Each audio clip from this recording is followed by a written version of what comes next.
ML Sports Take here, brought to you by Stanley Law Offices, Burn Dairy, and Stumble and Monkey Brewing Company. The Bills' troubles right now, they're layered across the board. I've talked a lot about the offense. The defense, though, they adjusted against Atlanta, and then the offense just couldn't get it going, right? I mean, you're going down to tie the score, and you call a jet sweep, instead of giving the ball to James Cook or Josh Allen QB sneak. The offense has its share of trouble. When you look at the defense, though, to me, the offense really has to get going quickly and tempo and scoring quickly, because you can't rely on the defense to always kind of adjust and always fix it. This is a defense that is terrible at tackling. They're terrible at, contact before and after, in terms of the run game. They're terrible downhill. They struggle in space and cutting off angles. Their corners and safeties are a disaster. I mean, Benford has taken a step back. Trey White is basically the weakness. Overall, maybe number one in the secondary. Taylor Rapp is a shell of himself right now. Cole Bishop has been more of a splash play guy. I know he had a big pick. I know he can do things here and there, but overall, he still looks overwhelmed in that defense. When you look at space and tackling and third down and all these different things, the angle part, the linebackers and safeties don't play to each other. There's a lot of gaps in there. You see it all the time. You see it right in front of your face in terms of how big chunk yardage is gained, right? I mean, at the first deck, if you rip through that, the linebackers guess, the secondary guesses, short passes, long passes, runs, Bijan Robinson, whoever it is.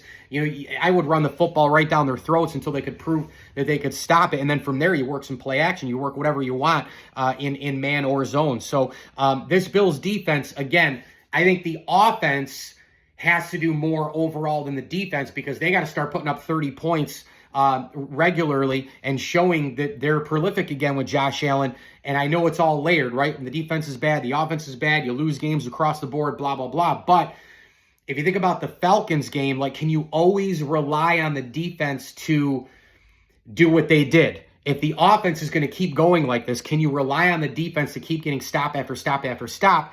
Most people would say no. You have more confidence in Josh Allen masking deficiencies than you do Trey White covering a number 2 wide receiver, or the linebackers getting their shit together, or, the regression of a Benford and Taron Johnson.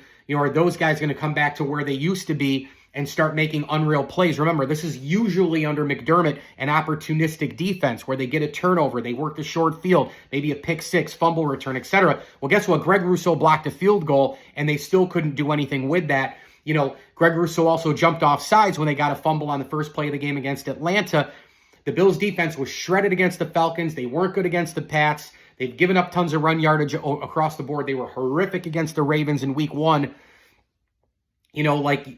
You can't count on them to do that every single time, where I think a lot of fans will be like, well, Allen will figure it out. Brady's smart. They will figure it out, blah, blah, blah.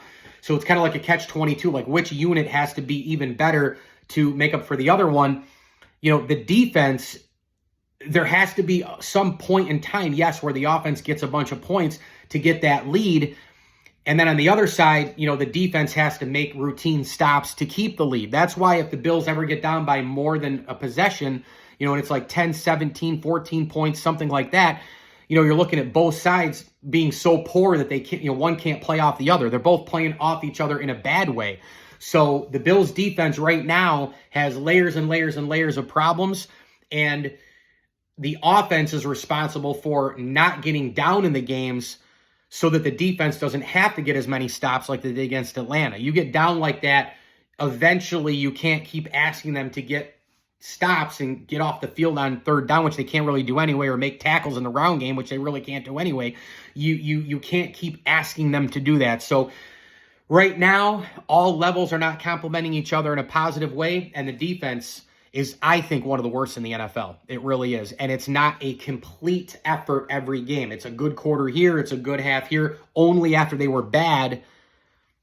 What gives here with this Bills defense? They got a lot to figure out. Mike Lindsley here, ML Sports Take, brought to you by our good friends over at Welch & Company Jewelers. Shop the showcase today at welchjewelers.com. Thanks as well to Camillus Golf Club, CH Insurance, and Liverpool Physical Therapy. As I always tell you, enjoy the games.